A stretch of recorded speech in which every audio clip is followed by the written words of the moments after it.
There's a war happening in Iran right now, and most people don't know the full history that led us here. So I'm here to tell you. It starts in 1953.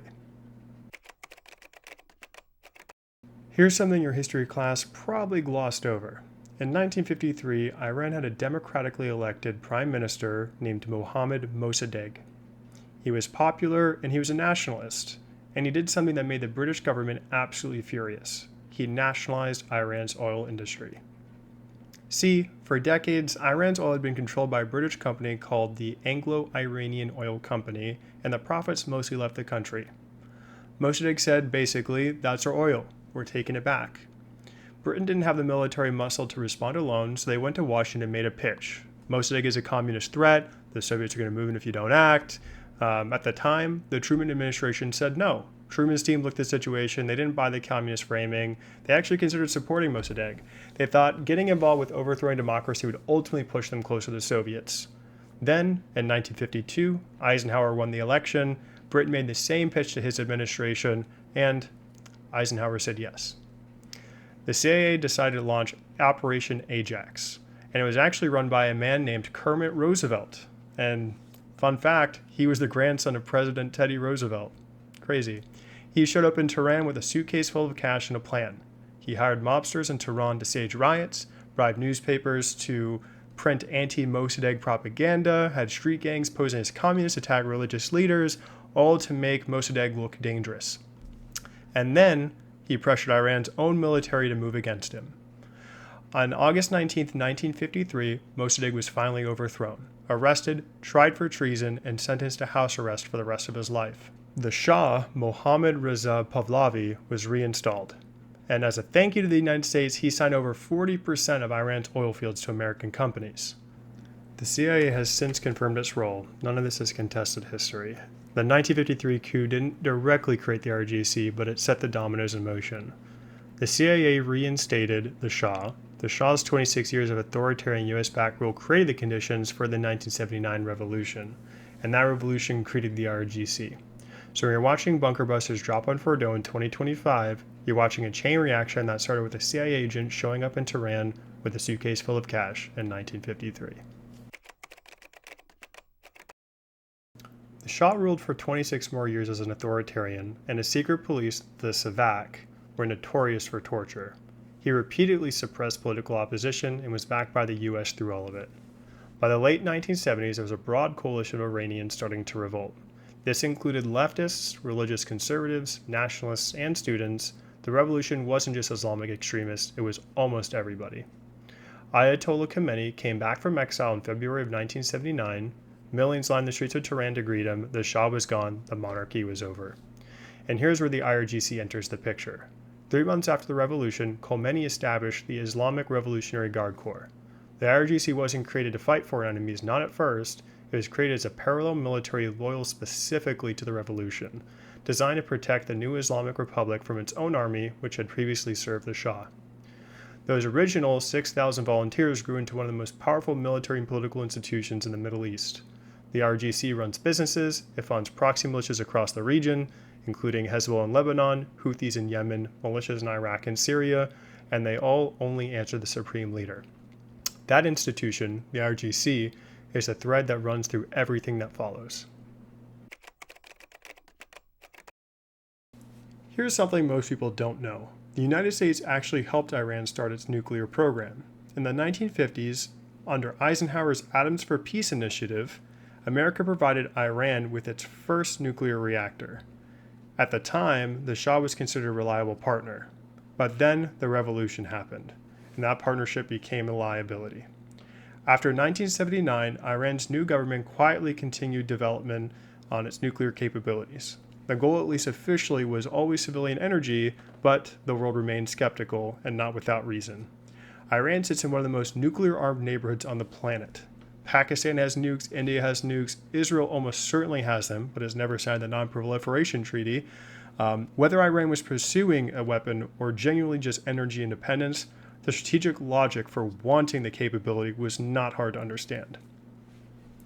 By the 2000s, Iran was enriching uranium at levels that raised serious alarms.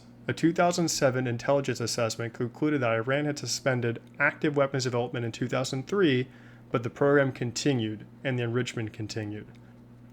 The international community responded with some of the most crippling economic sanctions in history: real inflation, currency collapse, oil exports cut off. But the sanctions alone did not stop the program, they just brought Iran to the table.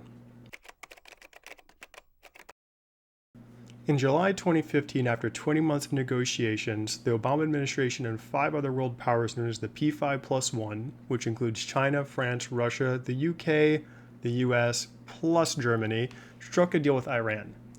The Joint Comprehensive Plan of Action, also known as the JCPOA. Here's what Iran agreed to: cut its uranium stockpile by 97%, cap enrichment at 3.67%, nowhere near weapons grade, and also allow the IAEA, otherwise known as the International Atomic Energy Agency, and their inspectors to access its nuclear sites and dismantle thousands of centrifuges.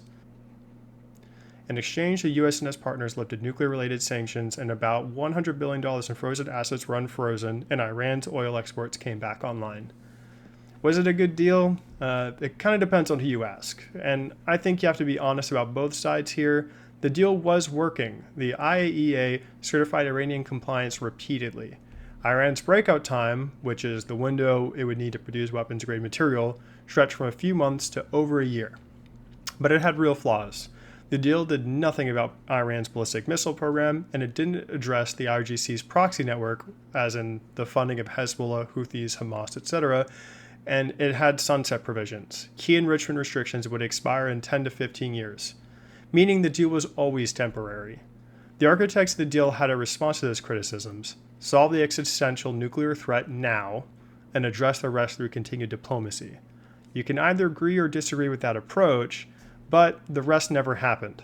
Iran pocketed the sanctions relief, kept building its missile program, kept funding its proxies, and faced no diplomatic consequences for either. That's a fair criticism, and it matters for what comes next.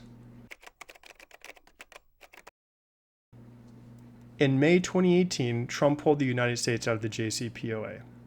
His stated reasons: the deal did not cover missiles or regional behavior. The sunset provisions were unacceptable, and Iran had negotiated in bad faith. He promised a better deal through maximum pressure, the harshest sanctions ever imposed on Iran. Now here's the part that's hard to argue with. At the time of the US withdrawal, the IAEA certified Iran was in compliance with the deal. Iran hadn't cheated. The US left a deal the other party was honoring. Iran waited about a year, then began systematically violating the terms of the JCPOA. More centrifuges, higher enrichment levels, less IAEA access. The maximum pressure campaign hammered Iran's economy. The Iranian rial collapsed. Oil exports cratered. But it didn't produce a new deal. Iran didn't come back to the table on US terms. Instead, it accelerated its own nuclear program.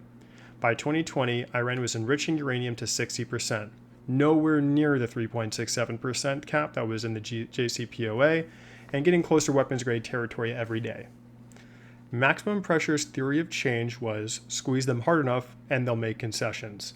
What actually happened was squeeze them hard enough, the moderates lose power, and the hardliners take over. Biden came in saying he'd return to the JCPOA if Iran came back into compliance. Compliance for compliance. The problem: Biden put the burden on Iran to move first, even though the US was the one who left. Iran reasonably saw that this is asking them to comply with a deal that US had already broken. Talks started in Vienna in April 2021. While they were ongoing, an explosion hit Iran's Natanz nuclear facility, widely blamed on Israel. Iran responded by bumping enrichment to 60%. The moderate Iranian president who negotiated the original deal was out of office by June 2021, and that's when the hardliners took over. Talks dragged on for 2 more years with nothing to show for it.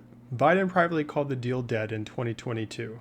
His special envoy for Iran was later suspended for security violations, and no new framework emerged. By the time Biden had left office, Iran had enough uranium enriched to 60% for 9 nuclear weapons, according to the IAEA. That's the world Trump inherited.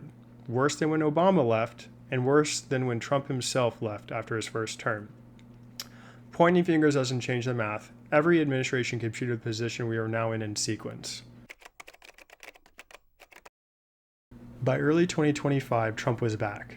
Maximum Pressure 2.0, and simultaneously opened direct negotiations with Iran for the first time, the first US-Iran nuclear talks since 2018. Israel was watching those talks with deep suspicion. Netanyahu had spent years arguing that diplomacy with Iran was pointless and that the only way was military. On June 12, 2025, the IAEA declared Iran non-compliant with its nuclear obligations for the first time in 20 years. The next day, before any military action was authorized by the US, Israel launched Operation Rising Lion.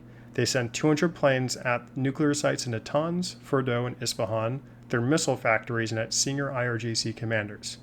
Iran fired back, hundreds of ballistic missiles towards Israel's cities. Trump hesitated publicly. I may do it, I may not do it, he said on day 5. Nobody knows what I'm going to do, so on and so forth. On June 22nd, he joined. Operation Midnight Hammer, 125 aircraft, B-2 stealth bombers carrying 30,000-pound bunker buster bombs, weapons only we own, and he dropped them on Fordo, Natanz, and Isfahan. Trump declared the nuclear program obliterated. A classified DIA report leaked shortly after, saying the strike set Iran's program back by less than 6 months. The White House called it flat out wrong. A ceasefire brokered by the U.S. took effect on June 24th. The conflict was only 12 days long. 600 plus Iranians were killed, 28 Israelis were killed, and Iran's nuclear program was damaged but not destroyed. Here's where it gets really uncomfortable as this is happening today. In January 2026, Iran's government massacred thousands of its own citizens, cracking down on the largest protest since 1979. Trump threatened military action and started the largest U.S. military buildup in the region since the 2003 invasion of Iraq. Talks continued in February, and on February 27th, Oman's foreign minister said Iran had agreed to never stockpile enriched uranium and also agreed to full verification. This was a breakthrough by all means. The next day, on February 28th, while negotiations were still ongoing, the U.S. and Israel launched strikes, Operation Epic Fury. Supreme Leader Ali Khamenei was assassinated, senior Iranian officials were killed, and then Iran responded with missiles across the region and drones towards U.S. bases, and also closed the Strait of Hormuz, the choke point for roughly 20% of the world's oil supply. Brent crude is now above $95 a barrel. Oil prices are up over 30% since the war started. The IMF is warning about stagflation, and the European Central Bank is warning of a recession. Iran appointed a new supreme leader, Khamenei's son, Mojtaba. The IRGC pledged loyalty. The regime did not collapse. Here's why it matters beyond the headline. Ali Khamenei, for all his hostility towards the West, had issued a religious fatwa, a binding Islamic ruling, against nuclear weapons. The fatwa is one of Iran's consistent talking points in every nuclear negotiation for 2 decades.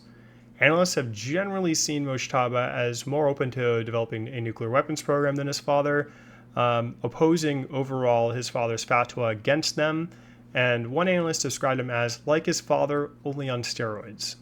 He has deep ties to IRGC, and according to the Washington Institute for Near East Policy, he may decide Iran must move quickly to obtain nuclear weapons to forestall future U.S. and Israeli attacks. Think about that for a second. The entire justification for bombing Iran and the nuclear sites and everything was to prevent a nuclear-armed Iran. Here's the uncomfortable question. Did the strikes produce the exact leadership most likely to pursue one? That's the question nobody has a clean answer to yet. As of April 12th, the talks in Islamabad between the U.S. and Iran ended without a deal after 21 hours of negotiations. VP J.D. Vance said the U.S. gave its final and best offer. Iran said the biggest obstacle is U.S.'s double standards. The ceasefire is now in question. Strait of Hormuz is still not open. It's technically double blockaded. And we are over 45 days into war with no clear end. So let's come back to where we started. There's a war happening with Iran right now. Most people have no idea why. The honest version of this story is uncomfortable for everyone. The US broke a democracy to protect oil interests. That action created the very theocracy we've spent 45 years fighting. The JCPOA was imperfect, real flaws, real limitations, but it was working when we walked away from it. And pulling out without a replacement gave Iran every reason to accelerate. We've now bombed them twice. The nuclear program probably isn't destroyed. We're in an active war with no deal on the table and a close strait that's squeezing the global economy. At some point, the maximum pressure theory of change has to answer for its track record. That's not a left or right take, that's just the timeline. From my point of view, this could have been completely avoided. We should have stayed in the JCPOA and made efforts to renegotiate for less ballistic missile production, or at the very least, removing proxies and finding some alternative route. Had this been done in 2018, we would have had a more moderate leadership to work with and likely could have started down a better path for better things. Ultimately, I can Monday morning quarterback this all I want. We are where we are now, and honestly, I'm not seeing any great outcomes yet. Let's hope for the best. If this helped you understand what's happening, share it. If you think I got something wrong or, anything I want to know, drop it in the comments. I source everything. I'll own it if I miss something. You can find this on Substack with the full write-out and all of my sources. This is Mason with the Corgi Report. Stay frosty, and I'll see you next time. Thank you.